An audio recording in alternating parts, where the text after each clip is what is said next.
I'm not gonna lie, I've had some realizations that growing up in 2026 as a Canadian is sort of cooked right now, and it's sort of scary to think about, right?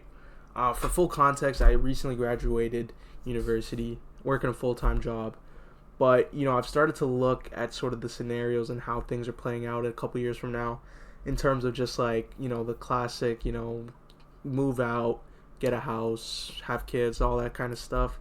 Obviously, I think people are starting to wake up to it and realize that it's not the same as it was 10 to 15 years ago, where it was a lot more easier to do that, and it was allowing you to do those sort of things. But nowadays it's sort of impossible if you really think about it.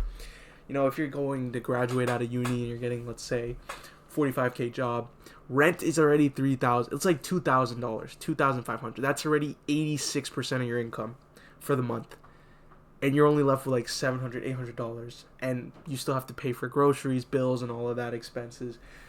You're not saving anything, right? So at the end of the day, that makes you just not want to buy a house or rent, because what's the point? You're just working to survive. You're not working to save money so you can ultimately buy a house and live in a house.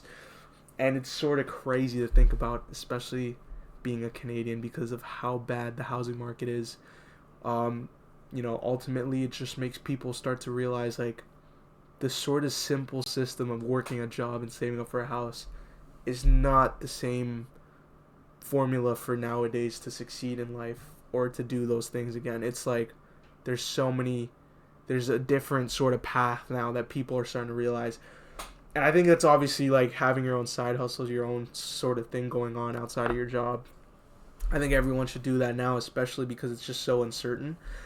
But, just like that whole concept, people that are older than us obviously had it a lot better in terms of the economy. Things were set up for them to have those sort of experiences. But now, as a Gen Zer, no shot, right? There's no shot. It's just mathematically, you do the math in your head, any sort of way. You can save, you can invest. It doesn't matter. Like, you're still behind, right?